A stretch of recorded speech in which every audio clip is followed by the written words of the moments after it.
ശരിക്കും പുരുഷന്മാരിലെ mood swings കാണാം. നമ്മുടെ സൊസൈറ്റി അംഗീകരിച്ച ഒരു കാര്യമാണ് സ്ത്രീകളിലെ മൂഡ് സ്വിങ്സ്. എന്നാൽ അതുപോലെ തന്നെ പുരുഷന്മാരിലും ഈ പറഞ്ഞ മൂഡ് സ്വിങ്സ് കാണാം.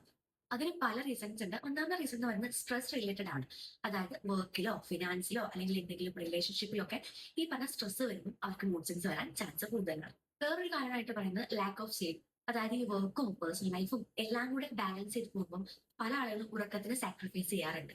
വേറൊന്നായിട്ട് പറയുന്ന ഹോർമോണൽ ചേഞ്ച് ആണ്. അതായത് സ്ത്രീകൾക്ക് ഉണ്ടാവുന്ന പോലെ തന്നെ പുരുഷന്മാർക്കും അവരുടെ ഹോർമോൺ ചേഞ്ചസ് വരാം. അതായത് ഈ ടെസ്റ്റോസ്റ്ററോണിൽ ഉണ്ടാകുന്ന ഫ്ലക്ച്വേഷൻസും ഈ പറഞ്ഞ മൂഡ് സ്വിങ്സിന്റെ കാരണമായേക്കാം. വേറൊരു കാരണം ഫിസിക്കൽ ഇൽനെസ് ആണ്. പൊതുവെ ഈ പുരുഷന്മാരെ ഫിസിക്കലി ഫിറ്റ് ആണ്, ഇമോഷണലി ഫിറ്റ് ആണെന്നാണ് ഈ ഒരു സൊസൈറ്റി വിചാരിച്ചിരിക്കുന്നത്.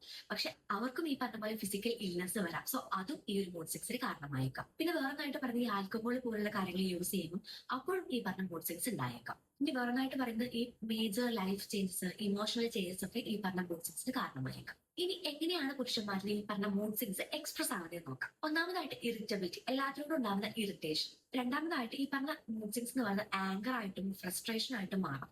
പിന്നെ വരുന്ന എക്സ്ട്രീം സാഡ്നെസ് ആണ്. അതായത് കാരണമില്ലാതെ ഭയങ്കര സാഡ് ആവാം. ഈ പറഞ്ഞ കാര്യങ്ങളൊക്കെ ഈ മൂഡ് സ്വിങ്സിന് ഒരു എഫക്റ്റ് ആയിട്ട് പറയാം. ചില ആളുകൾക്ക് വിത്ഡ്രോവൽ ഫ്രം അതേഴ്സ്, അതായത് മറ്റുള്ള ആളുകൾക്ക് സംസാരിക്കാനും അവരുമായിട്ട് ഇടപഴകാനൊന്നും ചില ആളുകൾക്ക് താല്പര്യം ഉണ്ടാവില്ല. അതുപോലെ തന്നെ ഈ ഇമോഷൻസിൽ ഉണ്ടാകുന്ന സഡൻ ചേഞ്ചസ്, ഒരു സമയം ഹാപ്പി ആയിരിക്കും, പിന്നീട് പെട്ടെന്ന് സാഡ്നെസ് വരിക, ആങ്കർ വരിക, ഈ പറഞ്ഞ മൂഡ് സ്വിങ്സിന് എഫക്റ്റ് ആയിട്ട് പറയും. സോ ഈ സ്ത്രീകൾക്കുള്ളത് പോലെ തന്നെ പുരുഷന്മാർക്കും മൂഡ് സ്വിങ്സ് ഉണ്ടെന്നുള്ളത് ആക്സെപ്റ്റ് ചെയ്യുക.